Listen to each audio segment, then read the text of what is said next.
Thank you. Thanks so much, Abigail. Thanks for that. And a very warm welcome to everybody. And thank you for joining us for another one of Dementia SA's webinars. Of course, it's a very exciting time. And it's an enormous privilege when we're able to have, as part of our panel or speaker, certainly an international name, somebody that's been a friend of Dementia SA's for many years, and somebody who I am so pleased and proud to call a very special friend. Danuta Lipinska, thank you so much for joining us. And just if I can give you a little bit of background to Danuta. She's a specialist in aging and dementia care. She's an independent trainer, consultant, supervisor, counselor, and an action learning facilitator. She's built up a wealth of experience in supporting people with dementia, their families, and the professionals who support them. Currently, Danuta is a senior facilitator at My Home Life, which is an evidence-based leadership support program for care home managers based at the City University of London. Danuta has now worked for over 400 managers worked with over 400 managers throughout the UK and has experienced firsthand the inspirational work and exciting changes managers bring to the complex roles as the result of the leadership program. So she continues to develop bespoke counselling services for people living with dementia. And of course, as we're about to see, Danuta is also an author of 2 books, nearly 3, one just about to be birthed, and that certainly is something really very special. She's based in Norwich in the UK, where it's snowing at the moment. Danuta's developed programs for staff training, carer support, and pioneered counselling service for older people and for those caring for or living with dementia. So without further ado, Danuta, a very warm welcome, and thank you so much for taking time out to speak to us and to record this video for us, this webinar for us. Thank you. Thank you so much for that lovely, warm introduction, Karen. It's just a pleasure and a delight to be here with you all in sunny South Africa. And sorry that we're not there in person, but thanks to technology, this is the best that we have, and it's absolutely brilliant. So we just invite all the tech angels to watch over our connections and keep with us on our time together this morning. So it's really great to be here. I can't imagine that we've had this opportunity, and I'm so delighted that we're able to be alongside everyone in this situation. So as Karen was saying, I've been working in the field of dementia for quite some time. I added it up, Karen, and it's almost 40 years now. And about 150 years ago, I qualified as a nurse. And then I went into psychology and then had a master's in counseling and psychotherapy. And I've been working across those different ways of interacting with people for all of these years, and developed a real passion for not just working with older adults, but for those living with a dementia and for those supporting them either as partners, family members, neighbours, and of course all the professionals who support them as well. My dear mother, who's no longer with us, would describe herself as an incurable romantic. And unfortunately, 2 of her 4 husbands, neither of whom was my father, developed dementia. Gordon with vascular dementia and Robert with dementia with Lewy bodies. And I believe that I gave a talk to one of our Dementia South Africa conferences on what is Lewy body dementia. And this experience greatly influenced my understanding of dementia, caregiving, and certainly influenced my career. Well, welcome to our first webinar together. And today's session is by way of introduction to a topic that is also known as the last taboo in living with a dementia. I would also like to state that sex in later life is not for everyone. And in spite of all the media frenzy around sex, it isn't all it's cracked up to be for everyone, even those in younger years either. Some of us would just be as happy with a cuddle on the couch, a bowl of popcorn, and a box set on the TV. Thank you very much. But we are here to explore sexuality and well-being for those who want to enjoy their sexuality and sensuality, love and romance for as long as they are interested and able. In the early 1980s in New Hampshire, USA, I was invited to teach a course to postgraduate nurses on sexuality and healthy aging. We had a very interesting time and began exploring our own ageist attitudes towards sex and sexuality. This was the beginning of courses on this topic that I have been teaching and writing about ever since. One of the nurses in that early class was very proud of her years working with older adults. She thought that she was non-judgmental and inclusive. Then she told us about her experience with her own mother, which made her revisit what she had assumed to be true about herself. She told us, "I went to visit my 76-year-old mother. My dad had died a few years ago. I went into their bedroom to put our coats on the twin beds that had been there forever. But there was a huge double bed with fabulous designer sheets, throw pillows, and frills. Mum, what happened to the twin beds you and Dad always had?" she said. "First of all," said her mum, "it's none of your business. And second, I met a lovely man at golf and the twin beds just didn't work anymore." We all laughed together, but the message was clear. It was very difficult to extend our values and beliefs as professionals towards our own parents, and yet we needed to integrate those thoughts and beliefs in order to truly embrace an open and non-judgmental appreciation for others and to extend that same generosity to our own sexual selves. I was also working in a large community mental health organization as Elder Services Director, counseling women and men over the age of 60 and across the broad spectrum of mental health issues, including living with a diagnosis of a dementia or mild cognitive impairment or other memory changes. I began to notice that without any prompting from me, clients began to tell me about their sex lives by session 2 or the latest, session 3. Phil was referred for counseling for depression following his recent stroke. At the second session, he told me, "It's about the sex, that's why I'm so depressed." Or actually what turned out to be lack of sex in Phil's experience. He went on to say that he knew his depression was partly due to not being able to have sex with his wife and sweetheart of 58 years. According to him, she shut up shop during the menopause, and he had been suffering since. He didn't want to reach the end of his life without ever having enjoyed sex with her again. In counseling, we explored ways for Phil to court Marilyn again, and it began with simple things like sitting together on the sofa holding hands instead of their separate armchairs to watch television. Putting his arms around her from behind when she was at the sink or the cooker and nuzzling her neck. Marilyn was very appreciative of the new Phil. Several weeks of homework later, he arrived with 2 thumbs up. "Twice," he said, delighted.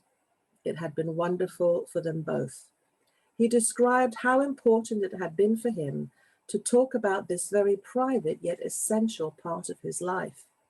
The depression had lifted. A couple of weeks later, Phil didn't arrive for his scheduled appointment with me. That was most unusual. I learned from his social worker that he had died, sitting peacefully on his deck at home. I like to imagine that there was a smile on his face and hopefully one on Marilyn's too.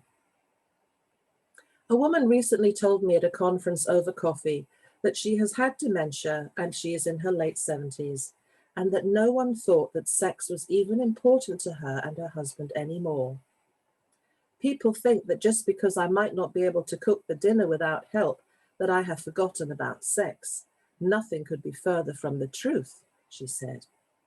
She explained that there were technical difficulties, but these were of the variety commonly associated with female aging, and could be managed with vaginal lubricant.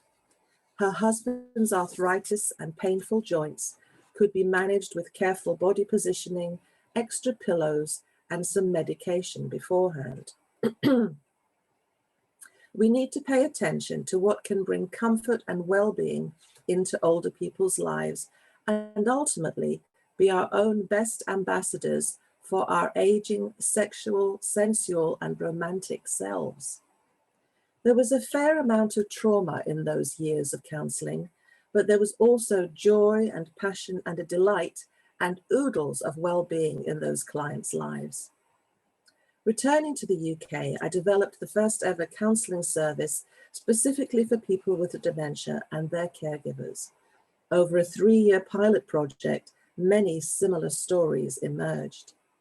Clients encouraged me to let others know that this is an important area and one that is rarely addressed unless it's a problem to be solved, a behavior that is inappropriate, or something that must be stopped. I felt deeply that for older people and those living with a dementia, we needed a way to have conversations that were fundamental to many adult relationships and experiences over many years. In order to write the book, I needed to investigate older people and sex, how it affects well-being, and how, when the brain is compromised as a result of a dementia process, how sexuality is then affected. We are also now in the realm of human rights, mental capacity, and consent, areas of legality which may guide our responses to situations. I would like to acknowledge that there can be great harm, trauma, and distress caused by sexual abuse, by ignorance, stereotyping, fear, and prejudice that can be associated with sexuality across the lifespan, and particularly into later life. The expression inappropriate sexual behavior is more likely to be that the context, the timing, the people involved, and the place render what is usually private and consensual adult sexual experience as inappropriate because it simply isn't private any longer. I say this so that we can begin to challenge our assumptions and take a little peek into what might be our own blind spots or prejudices. We certainly all have them. This doesn't necessarily mean that our values and how we view adult sexuality is going to be compromised, but it does mean that there is an invitation to affirm our current good practice and attitudes, and to challenge and shake up a bit whatever doesn't fit in the best interest of the person's well-being and human rights, including safeguarding that person's right to be free from abuse or exploitation. Through my extensive experience of nearly 40 years and over 2 continents, and maybe 3, I was aware of the challenges and difficulties associated with adult sexuality, relationships, and intimacy when a person is living with a dementia. But I wanted to sort of flip the coin and look at the benefits of human sexuality, irrespective of age, gender, sexual preferences, diagnosis, or living environment. In training sessions, I ask that apart from criminal behavior, when and under what circumstances can someone else decide that you can no longer have sex? Take a moment to think about that. Hundreds of people over continents, and maybe 3 continents now, have said no one and never. Yet, without even thinking, we tend to ignore sexuality in the lives of older people and those living with a dementia and their partners, thereby making decisions about their present and their future without involving them. When we do include their sexuality in our thinking and attitudes and practice, we are truly embracing a holistic and person-centered approach which benefits us all. I've often found that it's so curious that we can talk to people about their finances and their bowel habits, but we don't talk to them about sexuality, which is such a joy-giving experience for many adults. We grow up and are socialized by the current culture, which is that adult children do not easily talk to their parents or grandparents or even great-grandparents about sex and sexuality. We don't talk to our elders about it, and interestingly, current research tells us that sexual partners generally rarely talk to one another about their sex lives and preferences. In many cultures, the incest taboo is there for a reason after all, to keep children and minors safe from sexual abuse and exploitation within families and communities. This is inherently why it is tricky for adult children or grandchildren to imagine their relatives as separate sexual adults, especially over the age of around 30. It gets younger every year. Those younger than us believe that we can't possibly still be having sex or wanting to engage in sex at 40, let alone 70 or 80. Anyway, we're going to be exploring these themes together, and I'm so pleased that we have another 2 sessions after this to do some more exploring. I'd now like to just briefly explore and share the underpinnings of these webinars, which are the words in the title: well-being and a person-centered approach. So well-being, what is it? Tom Kitwood at the University of Bradford in England was the first to explore the indicators of well-being and ill-being in persons living with a dementia. He believed that we needed to find ways to increase well-being and decrease ill-being. This embraces the whole of the human experience and therefore must include what created well-being for the adult woman or man before the arrival of a dementia. Therefore, for many adults, sex, sexuality, intimacy, sensuality, romance, love, and lust would have to be contributed, would have contributed to their adult life experience. The Oxford Dictionary describes well-being as the state of being comfortable, healthy, or happy. We will see over the next webinars how well-being is associated with sex and intimacy, love, and self-care. So what is being person-centered? It basically means that the focus of our attention or concern is the individual, the person living with a dementia, their partners and their family, and also the staff who support them and are trained to give services in a person-centered way.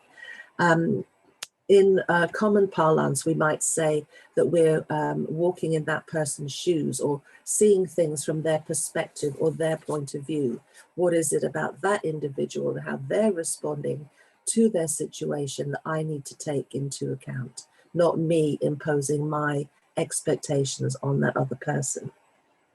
Back in the 1990s, Tom Kitwood and Kathy Breeden expanded the work of the American counseling psychologist and educator Carl Rogers and his person-centered approach to clients. In a nutshell, it means that we are being towards one another accepting and non-judgmental, consistent in our approach and attitudes towards them, and expressing empathy towards others and their situation. When I was in Cape Town on 2 occasions, I discovered that your philosophy of Ubuntu really takes the idea of personhood and living in a person-centered way to a new and beautiful level, one that I believe is to be admired and could be espoused around the world. So you have the up on knowing what a person-centered approach is over there. So now we turn to the topic of sexuality itself. We become sexual creatures in the womb, and we end when we stop breathing. What we do with that sexuality and how we experience it or not is another story. Sex is one of the biological imperatives. That means a must-have. This doesn't mean, however, that if you don't have sex right this instant, you will die, although many a teenager might believe this to be true. but the species actually will. Thereby, it needs to be hardwired as a biological imperative.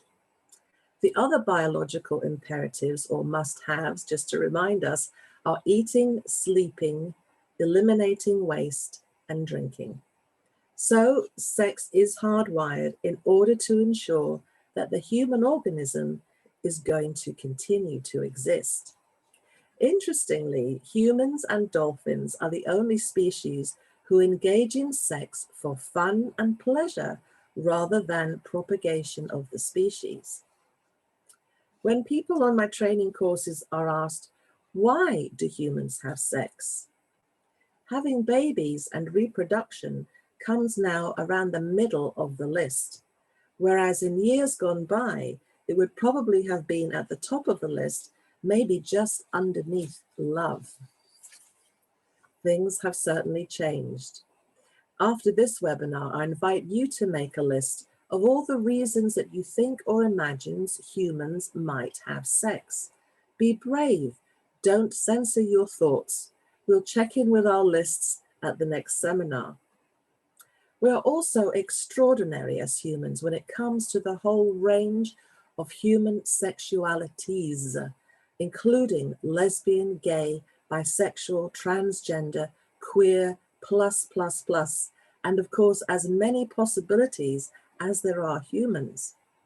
We need also to remember that being fluid in sexuality, meaning not wanting or needing a label to identify with, is also appropriate, as is being celibate as a result of choice or circumstances, or even for brief periods in an ongoing sexually expressive life.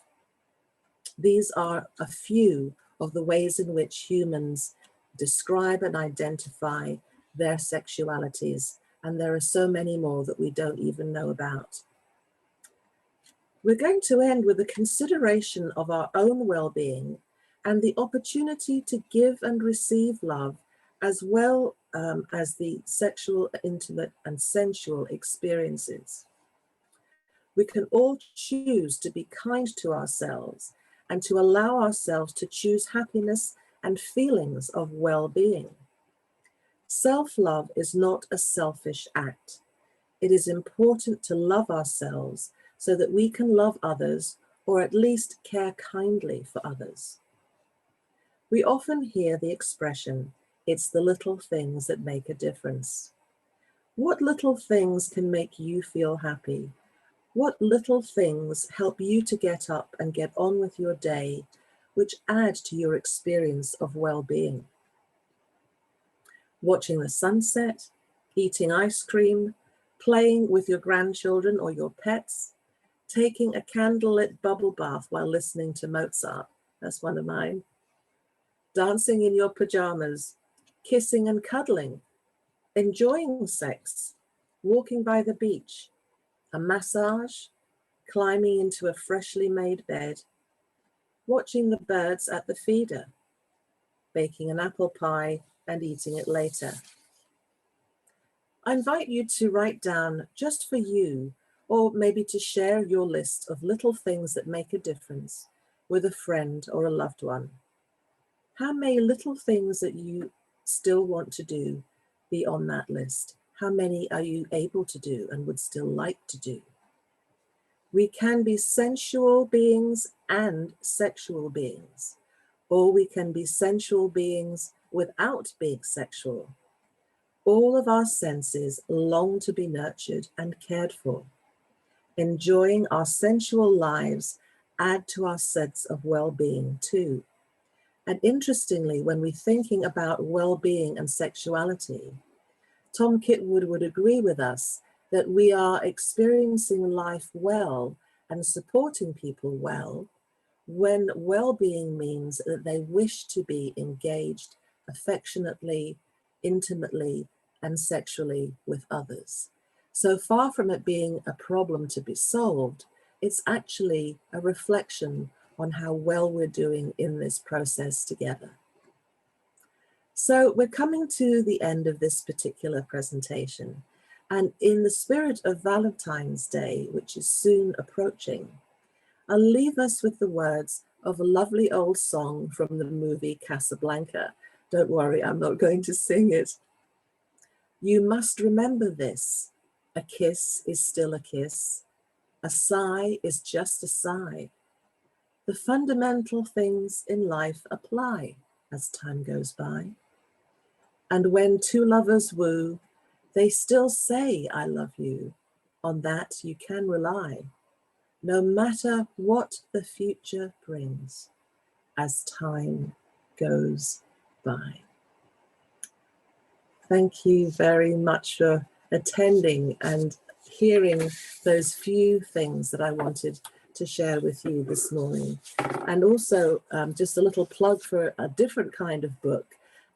As the romance of Valentine's approaches, some of you may well be familiar with Nicholas Sparks' the book, The Notebook, which I read in one go on a flight from London to Boston, cried my eyes out for the entire flight with the staff coming by and offering me all manner of tissues and drinks and support. And I would just say, oh, I can't talk. Anyway, it's a backwards and forwards look at this couple's life.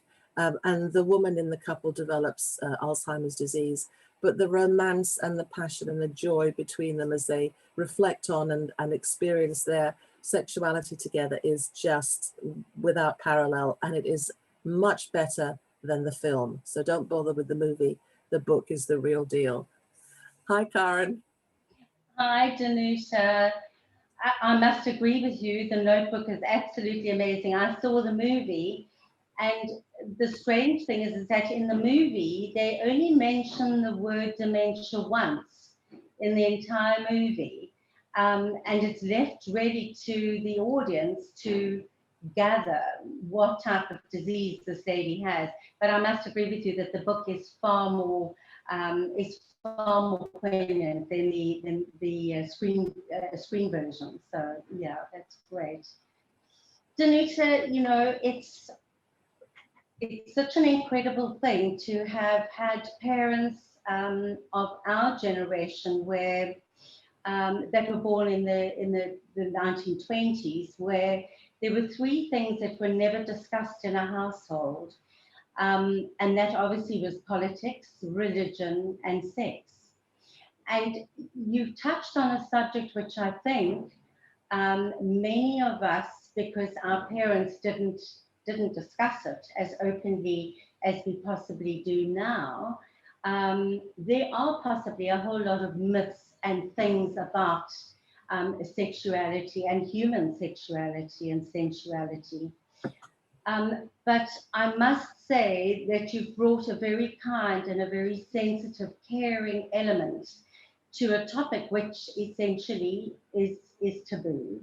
And for that, we are enormously grateful. You know, I think each of us will, sorry, my screen does this occasionally, that we can now look at things in a slightly different way. And I think it's also very important for us at Dementia SA to understand that the important thing is that we want these webinars to be a very safe space for everybody, either as carers or as people caring for somebody else, or even children that are caring for older adults who have a dementia. So if it is that anybody feels unsafe or they feel that they need some additional support, we do have 3 social workers here at Dementia SA who can guide and can counsel. And, you know, of course, Danuta has very kindly and generously offered her her services as well via email.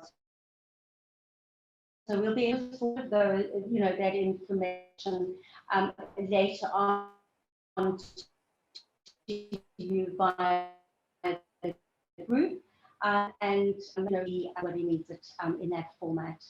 I think we can look forward to a very interesting additional 2 sessions, Danuta, and you certainly started us off in a very nurturing, kind way in which we really do feel, that, it's a subject which we can explore, whether it's in our own personal lives or whether that is in terms of even our caring for our loved ones with dementia. Danuta, just a couple of, just a question that I'm wanting to ask is, we're speaking essentially about people that are in their own homes, because that's mostly the people that are on this group at the moment. So they're home carers, either caring for a spouse or caring for a loved one. I know that it's really, really difficult in a residential care facility to actually have carers understand that this is a very normal, natural, part of human behaviour. How is it that we are able to bridge the divide between understanding and making it known that it is okay? What do you say to that? That's a great question, Karen, and one that we all wrestle with for sure. But I think what begins is having the conversations and having training like we're doing now, and having the conversations amongst staff to help people get past their own embarrassment, their own prejudice or their own stereotyping, which of course is really tricky because you wouldn't normally be having those conversations out there in your normal life. But when we come into the sector, when we are in that situation, whether in hospital or in day centres or in the care facility, we are making that decision. We step over that threshold that says, now I am an advocate and an ally of those adults who live here, and this is their home. And if I think about and consider who was that person in their own home before they arrived at this service or in this residential or nursing home, who would they have been? What would they like? So it's also about, the kinds of questions and conversations we have around something like life story, or in the initial visit to the facility. Tell me about yourself. What's your life been like? Who do you live with? People that live on their own, of course, also have sex lives. So it's not always about a long-standing couple relationship. It's about, and I write about this in the book, the person who may have a young onset dementia, for example, or a neurological condition that means they have to live with ongoing 24-hour care.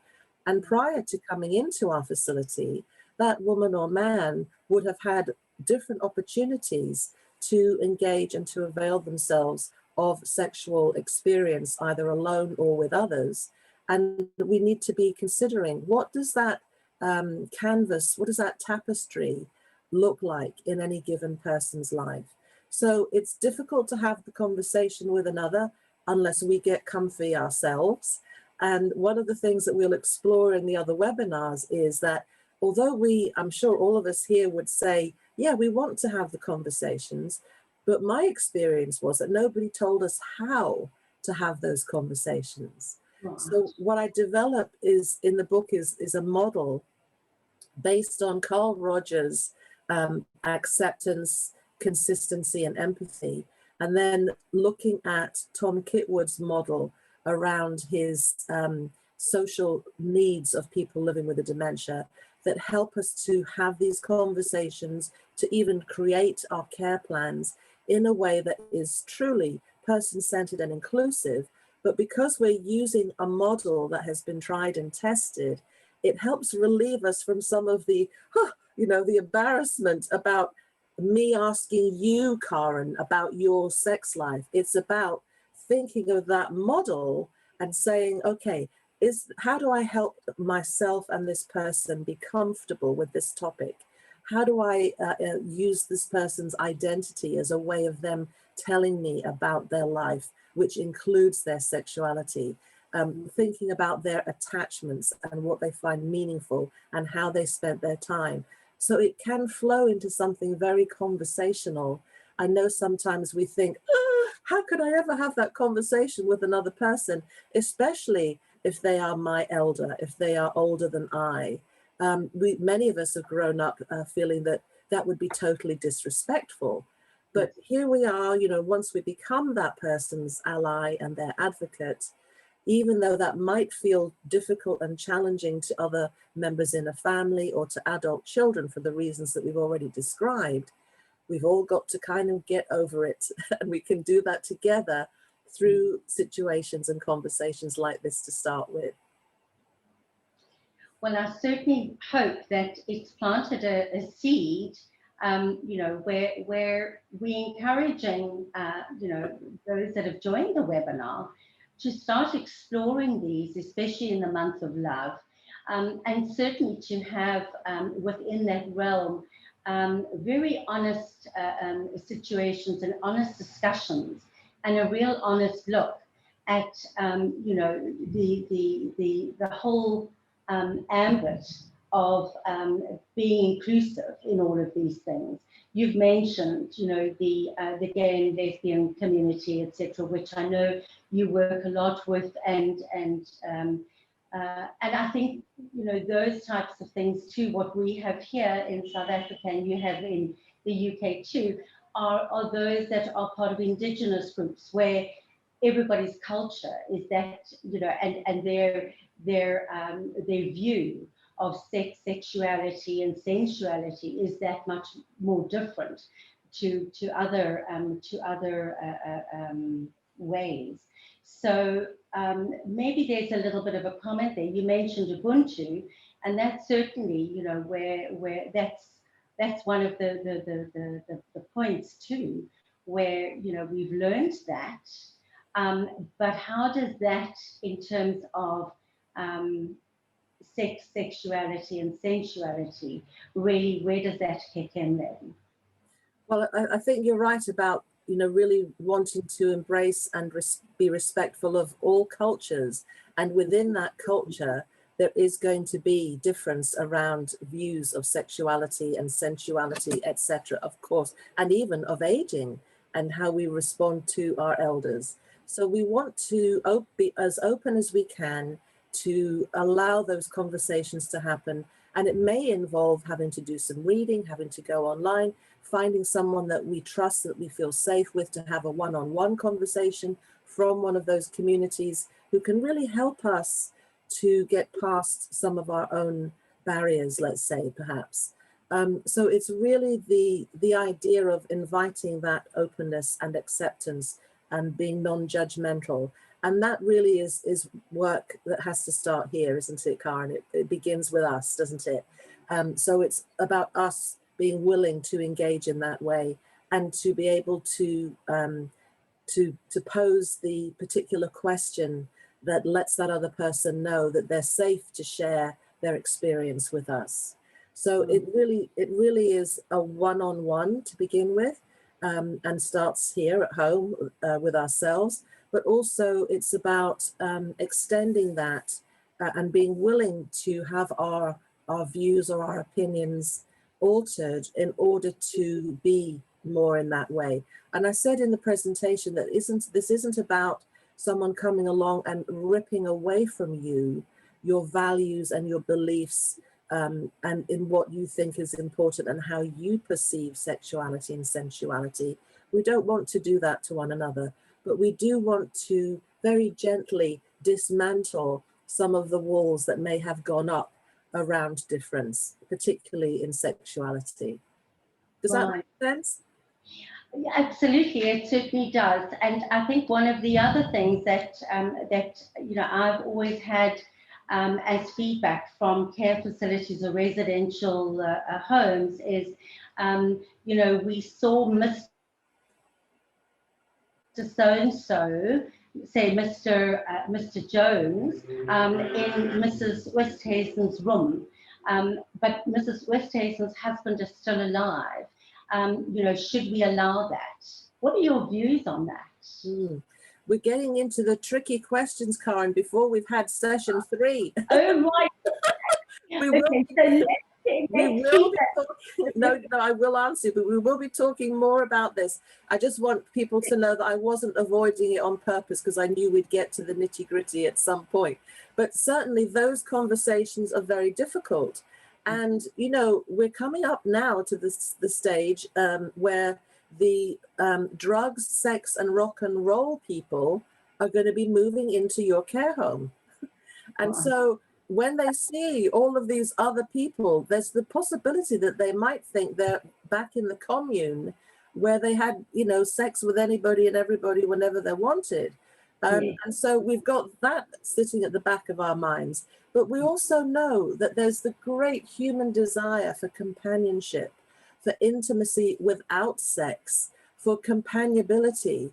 And so someone, you know, that I write about in the book along the lines of what you're saying, you know, Jerry goes around and gets into bed with all the available men because he's gay. But the reason he's doing that is not because he wants to have sex with them necessarily, but because Jerry has slept with his partner, Bill, for the last 30 years, plus 2 dogs, 3 cats, several cushions, 2 furry dressing gowns, and he's lonely. And he also doesn't want to be wearing what I've told him he needs to wear in order to be in bed, living within a mixed community. So we need to be asking the questions when a situation presents itself. Unpack, unpack, unpack. What is really happening for Jerry in this situation? What's happening for Mrs. Jones in this situation? And really, really thinking that through. Of course, we have to make sure that people are not vulnerable to abuse in any way. And that then brings in all of our legal system and ways of assessing capacity and consent and so on, which we will also talk about in more detail. But the first thing is that for people living in community to feel safe and that in their vulnerability, they are not going to be exposed to anything that is going to bring them harm or ill-being. But then on the flip side of that, we want to be thinking about how do we legally safely support what an individual adult might wish around their sensuality, relationships, and so on. Right, right. So, Danuta, there's an interesting question which has come in. When does it stop for one to have sex with his wife when she's living with dementia? That feels like a really heartfelt experience, and certainly one that I'm sure is not unusual for many of us to be thinking about. And again, if that relationship is in the person's own home, then it's whatever you want to make it be, as long as it doesn't bring harm to the other person. And I talk about a scenario like this in the book as well. And that, of course, if you've been married to somebody or in a partnership for 40 years, you're not going to get that person to sign a consent form if you want to have sex with them.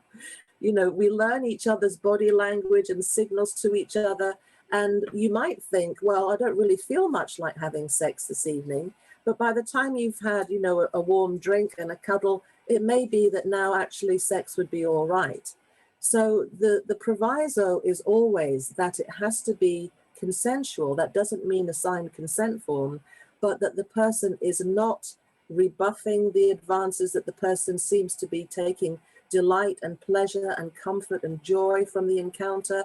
But when there's anything that for either person involves feeling that this is not what I want, this doesn't feel comfortable or safe, it's not what I want to be happening, that's when we start finding other things to do with our sexual energy, which we'll talk about later as well, in terms also of diverting attention, but acknowledging the absence of that for ourselves is important, and having that conversation with the other person. We used to really enjoy this together, Mary, didn't we? But you know, things have changed now, haven't they? So could we just have a little cuddle instead? Would that be all right today? But once we cross that threshold and we are now on somebody's caseload, that we are now known to services, or that we are now living in another community, or going to a day specialist day service, for example, something that now brings your and my professional attention, Karen, to a person's life, then things begin to change. And it may be that other people start saying, you mustn't have sex with your wife anymore, or your partner, or whomever. But even within that conversation, we should be saying, why? Why not? And how could it be different? And how it can change into a situation that is comfortable and comforting for both, for both parties. Yeah. Just on the whole abuse issue that you mentioned earlier, in South Africa we have guidelines and an act or an act of parliament that brings about the safeguarding of older adults in the Older Persons Act. And there the, sexual abuse is very, very well spelled out. There's a way of reporting it, etc., etc. So I think, between the Mental Health Care Act and the Older Persons Act, I think we're well protected. I think the thing is, though, that it's because the subject itself is not something that is spoken out freely and openly. Reporting any kind of abuse is also regarded as taboo because, how do you know that it's sexual abuse? Has somebody maybe said something? And, as I mentioned, that particular generation, the three things were sex, politics, and religion, which you never discussed. So I think that there is a whole lot there, which many people probably wouldn't feel comfortable with, but really, we would like to encourage people to explore that. And, if there are troubling things, to at least say, we need help with this, help and guide us in that. And I'm delighted that we started the conversation because I think it is a conversation which, people have asked us on our virtual support group, and certainly, having received a number of emails, it's something which I'm pleased that we are now at least discussing, and that we certainly are able to understand in terms of being able to open up the discussion and the subject. So we have one of Danuta's books in our library, and I know that I have the sexuality book, the book that you wrote on sexuality. I know that I have that at home because I was preparing for the series of webinars. So this book is available in our Dementia Essay Library. And it's available for everybody to loan if they'd like to, or it's available also on a number of other websites. It's available on Amazon, Danuta. It is. Yes, it is. Just be careful you don't buy the one that costs $45 or whatever, or it might be, because you should be able to get it for about 14 or so. You know how okay. Amazon will ramp up and you think, oh my goodness, that's really expensive. It's not. It's really not. Karen, I was just wanting to make a quick response to your question, but if we have other different questions, we can save that until another webinar. Okay, so there are no other questions now. Okay. So yes.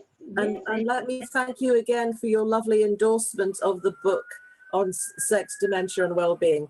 But just briefly, my thinking around the question of making sure that people are not suffering abuse and so on around sexuality. If you have any suspicions, it's so much more important to let someone know that, even if you might have got it wrong. You know, what's the worst thing that can happen? If you get it wrong, somebody might be annoyed with you, you might feel embarrassed. But if you don't take what you think is uncomfortable and not appropriate to the proper, resource, you're not going to feel great about yourself if you find out afterwards that something really horrendous has happened. I think that's the general rule of thumb around all types of abuse. But as you say, Karen, it's so much more tricky to broach the issue around sexual abuse, especially when we're talking about older adults and certainly those living with a dementia. But we can talk more about this as we go. Absolutely. Danuta, I cannot thank you enough for your wonderful insight. and your enormous empathy and sensitivity to the subject. I think that that for me has been something that has come through very, very strongly. And for the next 2 webinars, I know that everybody will feel supported. They will feel that they're being held in a safe space. And certainly, you know, I know you've made yourself available for any email queries. And we will put your email up on the, you know, on the virtual support group chat. And we certainly will put your website up as well, and also the books that are available. They are available at Jessica Kingsley as well, jessicakingsley.com. And then there are a number of resources that Danuta has made available to us, which we will also share. We'll be able to send those via email. If you could just put in the chat on the WhatsApp group, who would like it via, if you would like it via email, we can certainly do that. And Abigail, true to form, has been able to put Danuta's web email address up on the chat function here. So Danuta, all that it leaves us is to say thank you very, very, very much for joining us, for taking time out of your schedule, and for being able to enlighten and inform us in a very kind, gentle, and very caring way.